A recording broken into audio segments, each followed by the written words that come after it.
আসসালামু আলাইকুম প্রিয় দর্শক, অন্য মঞ্চের আলাপচারিতায় আপনাদের সকলকে স্বাগত জানাচ্ছি। নমস্কার, আমি তরুণ ঘোষ। ভারতের সেনাপ্রধান উপেন্দ্র ত্রিবেদী গতকাল রাতে ফোন করে ওয়াকারুজ্জামানকে ফোন করেছিলেন। ফোন করে বলে দিয়েছেন, আপনি কঠোর হন এবং আপনি ক্ষমতা হাতে নিন। আপনি যদি ক্ষমতা হাতে না নেন তাহলে পরে এই দেশ রসাতলে যাবে এবং তৃতীয় পক্ষকে হস্তক্ষেপ করতেই হবে। তৃতীয় পক্ষটাকে তৃতীয় পক্ষ হলো, এক হচ্ছে সেনাবাহিনী, দুই হলো এই জিহাদি বাহিনী ইউনিসন গং যারা দেশটা ধ্বংস করছে, আর তৃতীয় পক্ষ হলো ভারত। কারণ ভারতের সামনে স্পেস কিন্তু কমে আসছে। এখানে যেটা বলা হয়েছে, খবরে বেরিয়েছে, যা করণীয় করা হবে, বাংলাদেশে ইঙ্গিত ওয়াকারের। ইউনিট সরকারের কাজ নিয়ে বারবার তীব্র উষ্মা প্রকাশ করেছেন সেনাপ্রধান। ওই সূত্রটির দাবি, স্বভাব বিরুদ্ধভাবে উত্তেজিত মনে হয়েছে তাকে। ওয়াকার বলেছেন, এই অনির্বাচিত সরকার অনেক পদাধিকারী রয়েছেন যারা দেশের নাগরিকই নন। এরা দেশ বিরোধী কাজ করছেন। দেশি বিদেশি স্বার্থান্বেষী মহলগুলির স্বার্থ সিদ্ধির জন্য পরিস্থিতি আরো অবনতি ঘটাচ্ছে, যাতে ঘোলা জলে মাছ ধরা যায়। কিন্তু তিনি যতদিন সেনাপ্রধান আছেন ততদিন এরা সফল হবে না। রাখাইনে মানবিক করিডোরের মতো স্পর্শকাতর এবং ঝুঁকিপূর্ণ সিদ্ধান্ত নেওয়ার এখতিয়ার বর্তমান সরকারের নেই বলেও দাবি করেন সেনাপ্রধান। সেনাবাহিনী কর্মকর্তাদের অভিযোগ, যারা করিডোরের চেষ্টা করছেন তারা বিদেশি নাগরিক। দেশে কোনো সমস্যা হলে তারা বিদেশে চলে যাবেন, কিন্তু এর খেসারত দিতে হবে দেশের সাধারণ মানুষকে। একে জঘন্য করিডোর বলে আখ্যা দিয়ে সেনাবাহিনী একযোগে সেনাপ্রধানকে জানিয়ে দিয়েছেন রাখাইন করিডোরে তাদের কোনো সম্মতি নেই। চট্টগ্রাম সমুদ্র বন্দরের বিষয়ে সিদ্ধান্ত নেওয়ার এখতিয়ার অন্তর্বর্তী সরকারের নেই বলেও মনে করিয়ে দিয়েছেন ওয়াকারুজ্জামান। তার মানে ওয়াকারুজ্জামান পরিষ্কার ইউনূসকে বলে দিলেন যে আপনি এবার মানে বিদেয় হন, না হলে পরে আপনার উপরে কিন্তু আমরা অ্যাকশন নেব। এই ওয়াকারুজ্জামানকে কিন্তু সরানোর জন্য অনেক চেষ্টা করেছেন আমাদের ইউনূস শাহ। প্রথমে তিনি একটা অফার দিয়েছিলেন, আপনি কানাডা চলে যান। যখন মানলেন না, উনি একরকম ভাবে এই রাখাইন করিডোরে তিনি বিপক্ষে রয়ে গেলেন। তখন ওনাকে চেষ্টা করা হলো গ্রেপ্তার করে, ওই বিদেশ থেকে ফেরার সময় গ্রেপ্তার করে উনার বিচার করে ফাঁসিতে ঝুলিয়ে দেওয়া। সেটাও হলো না রয়ের প্রচেষ্টায়।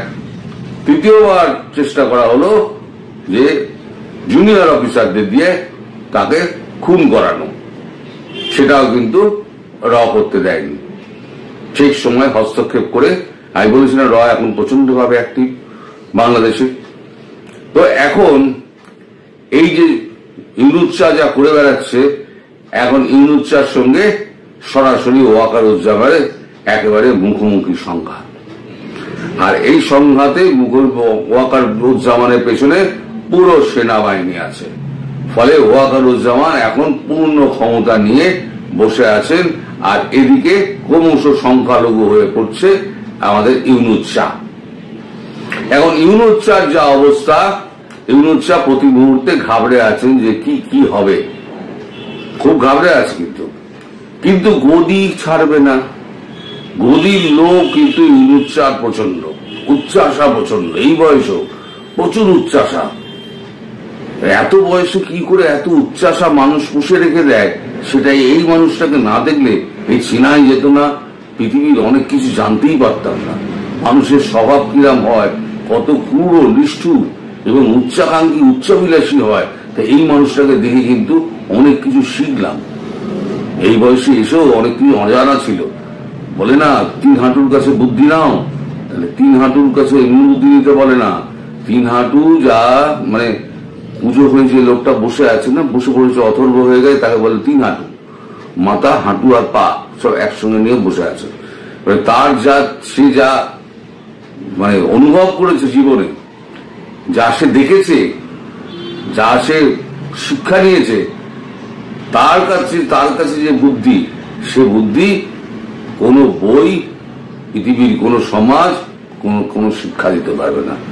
তার যে বুদ্ধি, সেটা হচ্ছে সমাজ থেকে শেখা, তার অভিজ্ঞতা সম্মানিত বুদ্ধি, সেটা কিন্তু এই বয়সেও আমাকে শিখতে হচ্ছে এই ইউনুচ্চাকে থেকে, যে এই বয়সেও এত তার উচ্চাকাঙ্ক্ষা এবং উচ্চাশা। তো ইউনুচ্চার কিন্তু সময় কমে আসছে, ইউনুচ্চার হাতে কিন্তু সময় কম। ইউনুচ্চাকে না ওই ফাঁসি কাটে ঝুলতে হয়। এখন ভারতের সেনাপ্রধান এর আগেও একবার বলে দিয়েছিলেন, আমরা আপনাকে সতর্ক করিনি এটা বলবেন না, এর আগের বারে বলেছিলেন। এবারে গতকালকে ওনার ভাষণ শোনার পর আমাদের জেনারেল ফোন করেছিলেন, ফোন করে বলেছেন আপনার ভাষণ শুনেছি, আপনি একজন দক্ষ মানুষ, দেশপ্রেমিক এবং আপনি অত্যন্ত বুদ্ধিমান, আপনি সময় মতো ক্ষমতা হাতে নিন, ক্ষমতা হাতে নিয়ে আপনি দেশকে যদি না ধারণ করতে পারেন, এই দেশ কিন্তু বিপদগামী হচ্ছে, তাহলে তৃতীয় পক্ষের এখানে ঢোকা ছাড়া আর কোনো উপায় থাকবে না। সেক্ষেত্রে আমাদের দুঃখ হলেও আমাদের কিন্তু কিছু খারাপ কাজ করতে হবে। অর্থাৎ ভারতবর্ষ বেশি দেরি করতে চাইছে না, তার কারণ হচ্ছে সময় যত চলে যাচ্ছে না তত স্পেস ভারতের কমে আসছে। আপনি যখন প্রথম পড়ে যাবেন তখন দেখবেন আপনার যতটা লেগেছে ওই কাটা জায়গায় মলম লাগাবেন, মলম লাগাতে লাগাতে দুদিন বাদে দেখবেন যে অনেক মানে ঠিক এই হয়ে গেছে, মানে ব্যথাটা চলে গেছে, ঘাটাও কমে গেছে। যখন ভারত পাকিস্তান যখন প্রথম যুদ্ধটা শুরু হলো যে সময়তে, তখন সারা পৃথিবী যেমন ভারতের পাশে ছিল এই সন্ত্রাসবাদ ইস্যুতে, আমাদের বাংলাদেশের ব্যাপারেও কিন্তু সেই কথা উঠেছিল, তখন যেভাবে ছিল আস্তে আস্তে সেটা ওই মলমের প্রলেপের মতো আস্তে আস্তে কিন্তু দূর হয়ে যায়। তখন কিন্তু ওইটা মানে মানুষের নেতাও তো, দেশের মানুষের নেতাও তো একটা মানুষ, তার মাথা থেকেও আস্তে আস্তে সেটা হেজি হতে থাকে। ফলে আজকে গত সেই এক সপ্তাহ 10 দিন আগে যে আবেগটা ছিল, আজকে সে আবেগের পরিমাণ 1 থেকে 10 যদি আপনি গণেন তাহলে অন্তত 5-এ নেমে এসছে। ফলে সেটা যেন এখন একবারে 0-তে নেমে না আসে, 10-এ নেমে না আসে, তার আগেই ভারত ব্যবস্থা করতে চাইছে। এই জন্য সেনাবাহিনীর ওপরে, বাংলাদেশ সেনাবাহিনীর ওপরে একটু চাপ খাটাচ্ছে ভারত, যে আপনি যা করার তাড়াতাড়ি করুন। আর শেষে আমি যেটা বলেছিলাম, শেষে যেটা খবরটা আমি দেবো বলেছিলাম, সেটা হচ্ছে যে শোনা যাচ্ছে আজ অথবা কাল বাংলাদেশে পণ্য রপ্তানির ব্যাপারে নোটিফিকেশন, গেজেট নোটিফিকেশন জারি হওয়ার কথাবার্তা চলছে। তার মানে শুক্রবার দিন যদি জারি হয়ে যায় তাহলে শনি রবি পড়ে গেল, সোমবার থেকে ঝাঁপে লাঠি। আর এই সোমবার থেকে যদি ঝাঁপে লাঠি পড়ে তাই বুঝতেই পারছেন জনগণ কি হবে। এখনই জনগণ তো জুতা মারো তালে তালে বলে সমস্ত মানে চারদিকে ছড়িয়ে ছিটিয়ে পড়েছে, রাস্তায় এখন প্রকাশ্যে এখন গালি দিচ্ছে, আসিফ ওই নজরুলের নামে জুতা মারো তালে তালে স্লোগান উঠছে। তারপরে ওই যে সজীব ভুঁইয়া, কি মামুন সজীব ভুঁইয়া, তার লম্বা চওড়া নাম তো 26 অক্ষরের নাম, তো 26 অক্ষরের নাম মনে থাকে না, তারও ছবি লাগিয়ে তার উপরেও জুতো বুতো মারছে। এবার এরা কিন্তু আর এখন দেখা যাচ্ছে না। বহুদিন আগেই বলেছিলাম এদের জামা প্যান্ট খুলে জাঙ্গিয়া পরিয়ে কাছা পরে বা নগ্ন অবস্থায় এদেরকে রাস্তায় দৌড় করাবে পাবলিক, এই সেই অবস্থা সে আসছে। খুব শিগগিরই দেখবেন এরা আস্তে আস্তে কাটতে শুরু করেছে, খুব শিগগির সেনাপ্রধান যে হুমকিটা দিয়েছে তাতেই কাটা শুরু হবে। আর নোটিফিকেশন জারি হয়ে গেলে খাদ্য সামগ্রী যাওয়া বন্ধ হয়ে গেল, 1 সপ্তাহের মধ্যে দেখবেন রাস্তায় জনগণ নেমে গেছে। ওই যমুনায় ঢুকে আমি যা বলেছি ওই জামা কাপড় টেনে ছিঁড়ে নামিয়ে একবারে ল্যাংটো করে ওই ইউনুসকে পথে নামিয়ে দেবে। আর নইলে পরে আর একটা রাস্তা হচ্ছে সেনাপ্রধান তাকে অ্যারেস্ট করে তাকে ওই ফাঁসি কাটে ঝুলিয়ে দেবে। রাষ্ট্রদ্রোহিতার নামে ওই আসিফ নজরুল থেকে শুরু করে যে কটা আছে সব কটা কিন্তু ওই ফাঁসি কাটে ঝুলবে, যেখানে তারা ফাঁসি মঞ্চ তৈরি করেছিলেন শেখ হাসিনাকে মানে ঝুলানোর জন্য।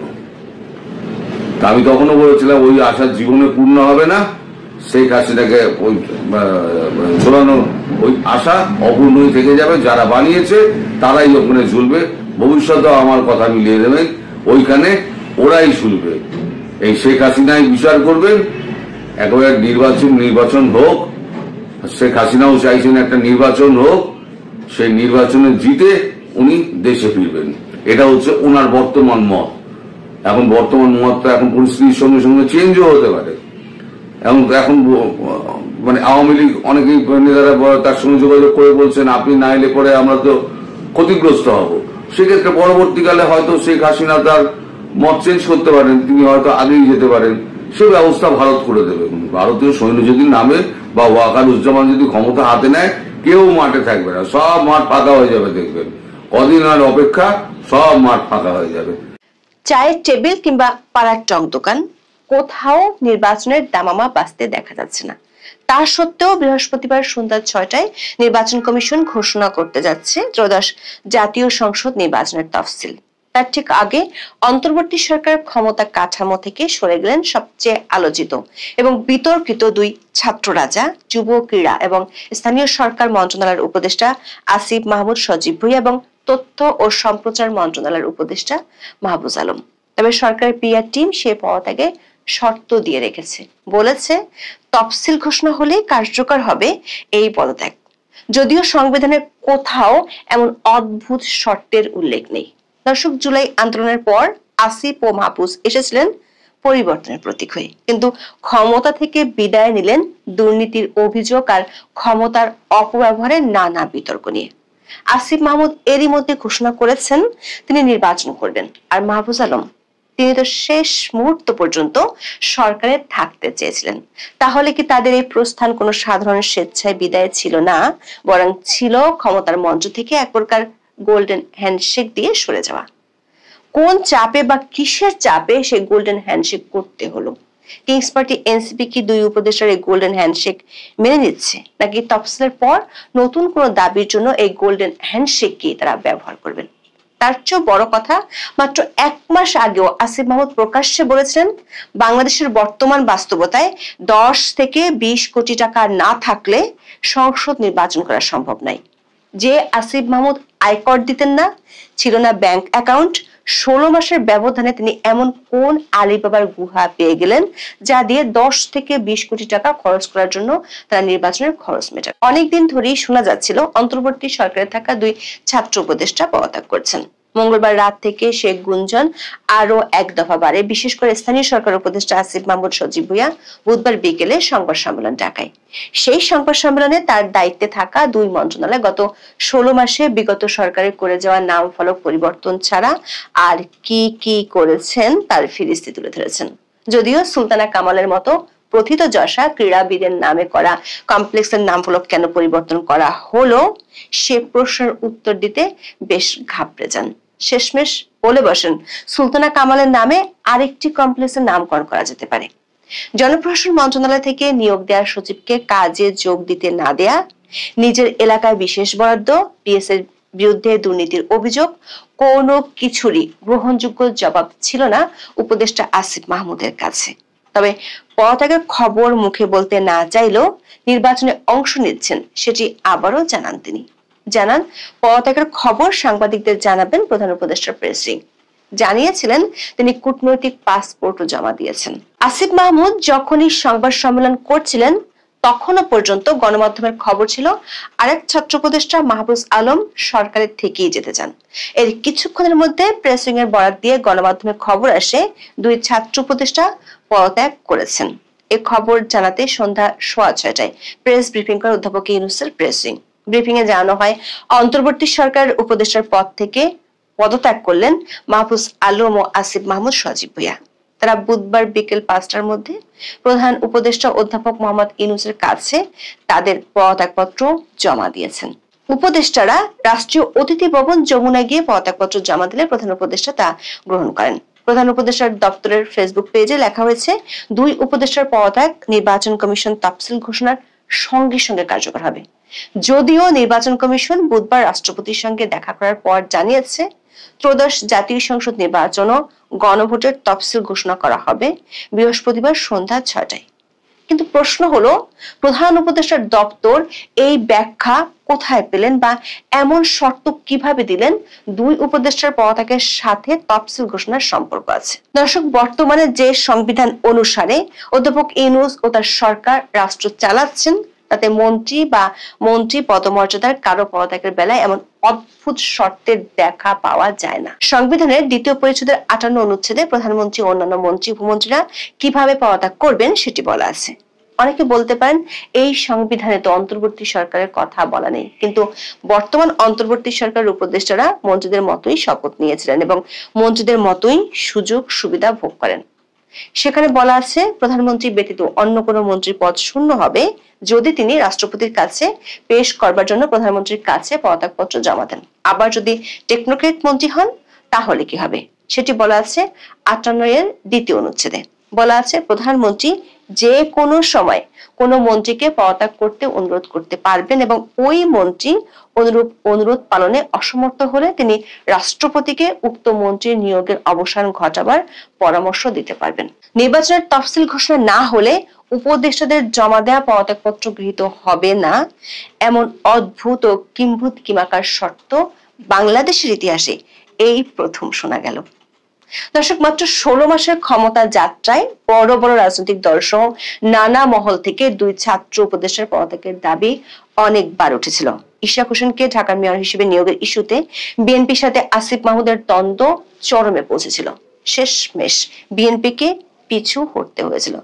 অবশ্য পরে সেই আসিফ মাহমুদ বিএনপি থেকে নমিনেশন পাওয়ার চেষ্টা শুরু করেন। অন্যদিকে মাহফুজ আলমের সাথে জামাতের দ্বন্দ্ব ছিল ওপেন সিক্রেট। অন্তর্বর্তী সরকারের শীর্ষ পর্যায় থেকে উপদেষ্টা মাহফুজ আলম ও আসিফ মাহমুদকে সেপ্টেম্বরের মাঝামাঝি সময়ের মধ্যে পদত্যাগের পরামর্শ দেওয়া হয়েছিল। দৈনিক প্রথম আলোর খবরে বলা হয়েছে, তারা তখন আরো সময় চেয়েছিলেন। এরপর নভেম্বরের মাঝামাঝি তাদেরকে আবারও পদত্যাগের বিষয়টি স্মরণ করিয়ে দেওয়া হয় সরকারের পক্ষ থেকে। উপদেষ্টা আসিফ মাহমুদ নির্বাচন করবেন এমনটা মনস্থির করে পদত্যাগের প্রস্তুতি নিতে শুরু করেন। কুমিল্লায় নিজের এলাকা ছেড়ে ঢাকা ১০ আসনের ভোটার হন। বিশেষ বরাদ্দ পেতে তড়িঘড়ি করে প্রকল্প সাজান নিজের নির্বাচনী এলাকার জন্য।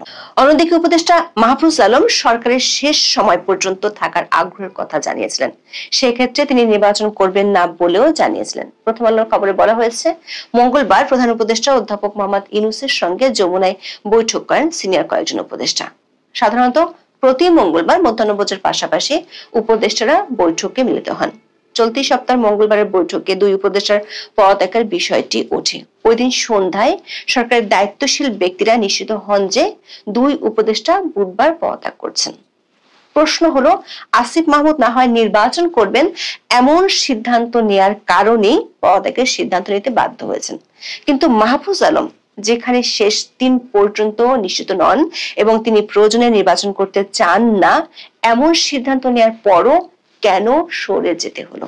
10 ডিসেম্বর দৈনিক সমকালে প্রকাশিত এক খবরে বলা হয়েছে, তথ্য ও সম্প্রচার মন্ত্রণালয়ের উপদেষ্টা মাহফুজ আলম সরকারে থাকার সিদ্ধান্ত নিয়েছেন। লক্ষ্মীপুর ১ আসনে তার প্রার্থী হওয়ার সম্ভাবনার কথা শোনা গেলেও তা হচ্ছে না। সমকালের ওই খবরে বলা হয়, সোমবার রাতভর বৈঠক হয়েছে উপদেষ্টা মাহফুজের হেয়ার রোডের সরকারি বাসভবনে। মঙ্গলবার ভোর পর্যন্ত তা চলে। বৈঠক সূত্র জানিয়েছে, মাহফুজ নির্বাচনে অংশ না নিয়ে সরকারে থাকার সিদ্ধান্ত নিয়েছেন। তিনি জামাত ইসলামীর সঙ্গে এনসিপির জোটের নির্বাচনী সমঝোতার বিরোধী। এই মনোভাবের পরিবর্তন আসেনি। একাধিক সূত্র বলছে, অধ্যাপক ইউনূস যে তার প্রিয় দুই ছাত্র উপদেষ্টাকে গোল্ডেন হ্যান্ডশেক করিয়েছেন তা এক প্রকার বাধ্য হয়ে করেছেন। এখন প্রশ্ন হলো, তফসিল ঘোষণা হলে এবং সে অনুযায়ী নির্বাচন হলে আসিফ ও মাহফুজ কি নির্বাচন করবেন এবং করলে কে কোন দল থেকে করবেন? কিংস পার্টি হিসেবে প্রতিষ্ঠিত হওয়ার পর সবারই ধারণা ছিল জাতীয় নাগরিক পার্টি বা এনসিপি থেকে তারা নির্বাচন করবেন, কিন্তু সারা দেশে আর্মি পুলিশ প্রহরায় সমাবেশ করার পরও জনসমর্থন না পাওয়ায় সে ধারণা থেকে সরে আসেন দুই সদ্য বিদায়ী উপদেষ্টা। আসিফ কুমিল্লা থেকে সরে এসে ঢাকা 10-এর ভোটার হন। বিএনপির প্রথম দফার তালিকায় এই আসনটি খালি রেখেছিল। তখন সবাই মনে করেছিল ইশরাক ইস্যুতে বিএনপির শত্রু বনে যাওয়া আসিফ মাহমুদ সেই বিএনপি থেকে হয়তো লড়বেন। তবে বিএনপি দ্বিতীয় দফায় এই আসনে প্রার্থী ঘোষণা করেছে। বিএনপির একাধিক সূত্র বলছে আসিফ মাহমুদকে দলটি এখন আর নিতে চায় না। দর্শক, গত 7 নভেম্বর উপদেষ্টা আসিফ মাহমুদ বাংলাদেশের বর্তমান বাস্তবতায় 10 থেকে 20 কোটি টাকা না থাকলে সংসদ নির্বাচন করা সম্ভব নয় মন্তব্য করেছিলেন। তখন বলেছিলেন, এই বাস্তবতায় আসলে যাদের কালো টাকা আছে তাদেরই সুযোগ আছে নির্বাচনে অংশগ্রহণ করার। প্রশ্ন হলো, 1 মাসের মধ্যে উপদেষ্টা আসিফ মাহমুদের কি এই সক্ষমতা হয়ে গেছে, নাকি গত 16 মাসের ক্ষমতা যাত্রায় ধীরে ধীরে এই সক্ষমতা তিনি অর্জন করেছেন? আর অর্জন করেছেন বলেই ঢাকা 10 আসনের মতো বড় একটি আসনে তিনি স্বতন্ত্র হলেও নির্বাচন করতে চান। দর্শক, এই অভিযোগ উঠছে কারণ অধ্যাপক ইউনূসের উপদেষ্টা পরিষদের সদস্যদের মধ্যে যাদের মন্ত্রণালয়ের বিরুদ্ধে সবচেয়ে বেশি দুর্নীতি ও ক্ষমতার অপব্যবহারের অভিযোগ, সে তালিকায় আসিফ মাহমুদের নাম সবচেয়ে বেশি এসেছে গণমাধ্যমের খবরে। আসিফ মাহমুদের সাবেক এপিএস মোয়াজ্জেম হোসেন নিজেও বৈষম্য বিরোধী আন্দোলনের নেতা ছিলেন, তার বিরুদ্ধে গুরুতর অভিযোগ ওঠে। অভিযোগগুলো ছিল নিয়োগ ও বদলি বাণিজ্য, টেন্ডার বাণিজ্য এবং বিগত সরকারের দোসর প্রকৌশলীদের পুনর্বাসনের মাধ্যমে শত কোটি টাকা হাতিয়ে নেওয়া। অবশ্য দুদক তদন্তের ঘোষণা দিলেও সেটি এখনো ঘুম পাড়ানি মাসি পিসের গান শুনিয়ে যাচ্ছে। বাবার টেন্ডার লাইসেন্স কাণ্ডে নিজেই ক্ষমা চেয়েছিলেন, তবে নিজের অস্ট্রার ম্যাগাজিন কাহিনী বিদেশ পর্যন্ত টেনে নিতে গিয়েও বেঁচে যান। হেলিকপ্টারে চড়ে 200 টাকার কম্বল বিতরণের কাহিনী তিনি কেন করেছেন তা নিয়ে কোনো সংস্থা অবশ্য প্রশ্ন করেননি। শেষ মুহূর্তে এসে নিজের এলাকায় কেন বিশেষ বরাদ্দ দিতে চেয়েছেন সেটি নিয়ে স্বচ্ছতার গান গাওয়ার সরকারও ছিল নিশ্চুপ। এমনকি ইমেইলে আসা সবচেয়ে বেশি দুর্নীতির অভিযোগ যে তার মন্ত্রণালয়ের বিরুদ্ধে, সেটিও জানতে পারেন। তবে সে দুর্নীতি ঠেকিয়েছেন বা সেগুলোর বিরুদ্ধে ব্যবস্থা নিয়েছেন এমন কোন তথ্য জানা না গেলেও তার বিরুদ্ধে বেশি অভিযোগ আছে খোদ উপদেষ্টা পরিষদই। দৈনিক প্রথম আলোর আরেকটি খবরে বলা হয়েছে, সরকারের শীর্ষ পর্যায়ে খোঁজ নিয়ে জানা গেছে উপদেষ্টা আদিলুর রহমান খানকে অতিরিক্ত দায়িত্ব হিসেবে স্থানীয় সরকার মন্ত্রণালয়ে দেওয়া হতে পারে। তিনি বর্তমানে গৃহায়ন ও গণপূর্ত মন্ত্রণালয় এবং শিল্প মন্ত্রণালয়ের উপদেষ্টার দায়িত্ব পালন করছেন। আদিলুর রহমান প্রথমে স্থানীয় সরকার মন্ত্রণালয়ের দায়িত্ব নিতে অপারগতা জানান। এই মন্ত্রণালয়ের অনিয়ম নিয়ে বিভিন্ন সময় গণমাধ্যমে উঠে আসা খবরের কারণে দায়িত্ব নিতে অনাগ্রহ দেখান তিনি, কারণ অনিয়মের দায়ভার তার উপরও যেতে পারে। তবে সরকারের চিন্তা হচ্ছে শেষ সময় এসে নতুন কাউকে এই মন্ত্রণালয়ের দায়িত্ব দেওয়া হবে না, পুরনোদের মধ্য থেকে দেওয়া হবে। সেই চিন্তা থেকে শেষ পর্যন্ত আদিলুর রহমানকে রাজি করানো হয়। এমনকি এনসিপি তো আসিফ মাহমুদের বিরুদ্ধে ওঠা দুর্নীতির অভিযোগের কারণে তাকে নিয়ে আপত্তি আছে। অবশ্য এনসিপি সম্প্রতি এবি পার্টি এবং রাষ্ট্র সংস্কার আন্দোলনকে নিয়ে যে গণতান্ত্রিক সংস্কার জোট করেছে তা নিয়ে আসিফ মাহমুদের অনুসারীদের আপত্তি আছে। দর্শক, পরত্যাগে আরেক উপদেষ্টা মাহফুজ আলমের গ্রামের বাড়ি লক্ষ্মীপুর 1 আসনে, যদিও সেখানে বিএনপির সাথে সমঝোতার সম্ভাবনা ক্ষীণ। বিএনপি সম্প্রতি বাংলাদেশ এলডিপি নেতা শাহাদাত হোসেন সেলিমকে ওই আসনে মনোনয়ন দেওয়ার ঘোষণা দেওয়ায় মাহফুজ আলমের লক্ষ্মীপুর 1 আসনে বিএনপি বা জোট থেকে ভোট করার সম্ভাবনা খুবই ক্ষীণ। তুলনামূলক মাহফুজ আলমের বিরুদ্ধে দুর্নীতির অভিযোগ কম থাকলেও ক্ষমতার অপব্যবহারের বিস্তর অভিযোগ আছে তার বিরুদ্ধে। মাহফুজের ভাইয়ের বিরুদ্ধে বিটিভির কাজের টেন্ডার অবৈধভাবে পাইয়ে দেওয়ার অভিযোগ উঠেছিল। জাতীয় নাগরিক পার্টি থেকে অব্যাহতি পাওয়া কেন্দ্রীয় সংগঠক মুনতাসির মাহমুদ প্রকাশ্যে হুমকি দেন তিনি সময় মতো মাহফুজ আলম এবং এনসিপি নেতাদের দুর্নীতির প্রমাণ ফাঁস করবেন। রাষ্ট্রপতি ভবনে গিয়ে সব ধরনের আইন লঙ্ঘন করে মাহফুজ আলম বঙ্গবন্ধুর ছবি নামিয়ে ফেলেছিলেন। সরকারের সমালোচনা করেন এমন কাউকে কোনো ধরনের সরকারি প্রতিষ্ঠানে যাতে রাখা না হয় সেটির জন্য তিনি কড়া নির্দেশ দিয়েছিলেন। এ কারণে বিএনপি পন্থী অনেক সরকারি কর্মকর্তা কর্মচারীকে তিনি ওএসডি এবং বদলি করিয়েছিলেন। দর্শক, আসিফ মাহমুদ না হয় নির্বাচনে লড়ার জন্য উপদেষ্টা পদ থেকে সরে দাঁড়িয়েছেন, কিন্তু মাহফুজ তো নির্বাচন করতে চান না, তাহলে তাকে কেন সরে যেতে হলো? এর অর্থ হলো সরকারের উপর এমন চাপ আছে যে চাপটির কারণে সরকারকে এই সিদ্ধান্ত নিতে হয়েছে। যদিও সরকার এমন ভাব যেন নির্বাচন কমিশনের তফসিল ঘোষণার ঠিক আগে সরকার তার নিরপেক্ষতার মুখোশ ধরে রাখার চেষ্টা করছে, কিন্তু আলিবাবার গুহা থেকে যদি নির্বাচনী খরচের 10 থেকে 20 কোটি টাকা বেরিয়ে আসে তখন সরকার কি প্রশ্নবিদ্ধ হবে না? তার চেয়ে বড় খবর হলো কিংস পার্টি এনসিপি 2 উপদেষ্টার পদত্যাগ মানতে পারছে না। সরকার যেহেতু তাদের এখন সরাসরি স্টেক নেই, তাই তারাও নতুন একটি ইস্যুতে সরকার বিরুদ্ধে অবস্থান নেওয়ার পরিকল্পনা আছে। সেটি হলো জাতীয় পার্টিকে নির্বাচনে অংশ নিতে দেওয়ার সুযোগ দিতে চায় সরকার। এই সুযোগটি দিয়ে সরকার প্রমাণ করতে চায় নির্বাচন অনেক বেশি অংশগ্রহণমূলক হবে। কিন্তু এনসিপির পক্ষ থেকে সরকারি সিদ্ধান্তের বিরুদ্ধে শিগগিরই মাঠে উত্তেজনা তৈরি করা হবে। সেটি হলে তফসিল ঘোষণা হওয়ার পরও অনেক কিছু দেখার বাকি থাকবে। খবর যদি সত্যি হয় যে এই আসিফ মাহমুদ সজীব ভুঁইয়া এই গত 15 মাসের লাগাতার বলতে গেলে বিপ্লবের যে ক্রিম মাখন খাওয়াদের মধ্যে অন্যতম মানুষটি, তো উপদেষ্টা পদ ছাড়তে না ছাড়তে তো তিনি মোটামুটি রাজনীতি তিনের পর্যায়ে কত আলাপ্ত হলো, তিনি বিএনপিতে যাবেন কিনা, তারপর তিনি কুমিল্লার মুরাদনগর ইলেকশন করবেন কিনা, যে মুরাদনগরে তিনি উপদেষ্টা থাকতে হাজার হাজার কোটি টাকার সরকারের প্রকল্প সেখানে নিয়ে গেছেন, সেখানে তার পিতা সহ আলোচিত সমালোচিত হয়েছে, আরো তো কাণ্ড কারখানা কত কিছু আছে। তারপর তিনি আবার ভোটার হলেন ধানমন্ডিতে। ভোট করবেন কোন দলে? তার স্নেহে আদরে আহ্লাদে তাদের ব্লেসিং এ তাদের গাইডেন্সে এনসিপি চলেছে বলেই তো শোনা যায়।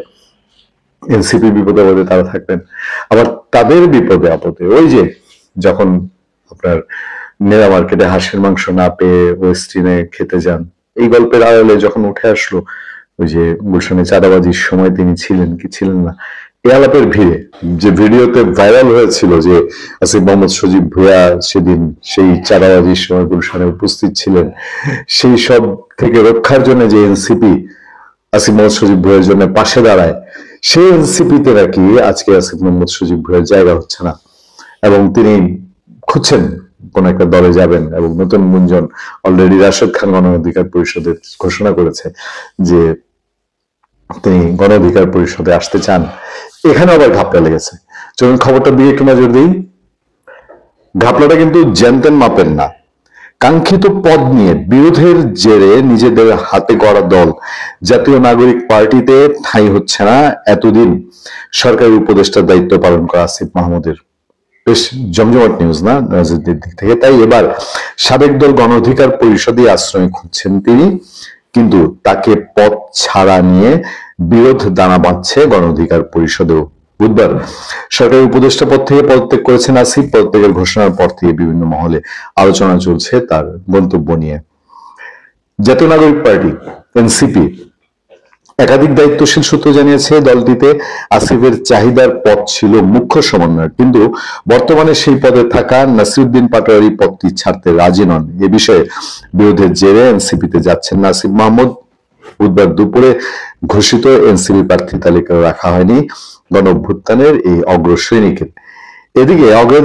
এদিকে গণ অধিকার পরিষদের একটি সূত্র বলছে নিজেদের গড়া দল এনসিপিতে জায়গা না পেয়ে এখন গণ অধিকার পরিষদে যোগ দিতে চাইছেন আসিফ মাহমুদ। এরই মধ্যে দলটির সভাপতি ডাকসুর সাবেক ভিপি নূরের সঙ্গে ফলপ্রসূ আলোচনা হয়েছে, কিন্তু আসিফ গণ অধিকার পরিষদের সাধারণ সম্পাদক পদ চাইছেন। এই নিয়ে দলটির নেতাকর্মীদের বড় একটি অংশের মাঝেও চাপা ক্ষোভ দেখা দিয়েছে। এই ক্ষোভ যে কোনো সময় বড় বিরোধে রূপ নিতে পারে বলেও আশঙ্কা করছে অনেকে। নাম প্রকাশে অনিচ্ছুক গণ অধিকার পরিষদের উচ্চতর পরিষদের সদস্যরা তারা রিপোর্টটি বাংলা ভিশনের সেখানে বলছেন যে আসিফ আগে এক সময় গণ অধিকার পরিষদে ছিলেন, কিন্তু তিনি তো দল ত্যাগ করে আরেকটি দল প্রতিষ্ঠা করেছেন, এনসিপি প্রতিষ্ঠা করেছেন উপদেষ্টা থাকতে, যেটা নৈতিকভাবে খুব সাংঘাতিক প্রশ্ন। এখন সেখানে জায়গা না পেয়ে এখানে আসছেন, তাকে গণ অধিকার পরিষদ নিতে কোনো আপত্তি নেই, কিন্তু সেক্রেটারি পদ ছাড়তে গেলে দলে বড় ভাঙন সৃষ্টি হওয়ার সংখ্যা 100%। কিন্তু নূর ভাই কি বুঝে তাকে লাহি দিচ্ছে আমরা বুঝতে পারছি না। মানে গণ অধিকার পরিষদের নেতাকর্মীদের কোট করা হয়েছে। এ বিষয়ে রাশেদ খান আবারও বলছেন যে আসিফ মোহাম্মদ সজীব ভুঁইয়া তিনি তাদের দলে আসতে চান এবং সেই জায়গায় এ বিষয়ে রাশেদ খান তিনি বলছেন যে আসিফ মোহাম্মদ আগেও আমাদের সাথে ছিলেন, এখন তিনি আবার আমাদের দলে আসতে চাইছেন। আমরা এটাকে ইতিবাচক হিসেবে দেখছি। আলোচনা চলমান আছে, এখনো চূড়ান্ত হয়নি। সাধারণ সম্পাদক পদ নিয়ে বিরোধের বিষয়ে জানতে চাইলে রাশেদ খান বলে তাকে আমরা আমাদের দলে স্বাগত জানাই, সে এলে তাকে সম্মানজনক পদ দেওয়া হবে। খেলা জমেছে। বিষয়টা হচ্ছে যে আসলে ভোটে কি দাঁড়াবে। ভোটের আগে তো পদত্যাগ করেছে, ভোটের আগে ভোট করার জন্য তো, আর সেটার জন্য যেহেতু ডক্টর ইউনূস এখনো তাদের ভবিষ্যৎ নিয়ে ব্লেসিং দিচ্ছেন যে ভবিষ্যৎ যেন ভালো হয়, তাহলে ভোটের কিছু একটা আশা ভরসা তাদের নিশ্চয়ই আছে কোনো না কোনো দিক দিয়ে। মানে জনগণের ভোট আর ভোটের ক্যারিশমা, ওই এনসিপি এর আগে বলেছে না যে বহু ক্যারিশমা তাদের বাকি আছে। দেখা যাক কি অপেক্ষা করছে আমাদের সামনে। ভালো থাকবেন, সুস্থ। আপনার সাথে আমি আতিক রহমান।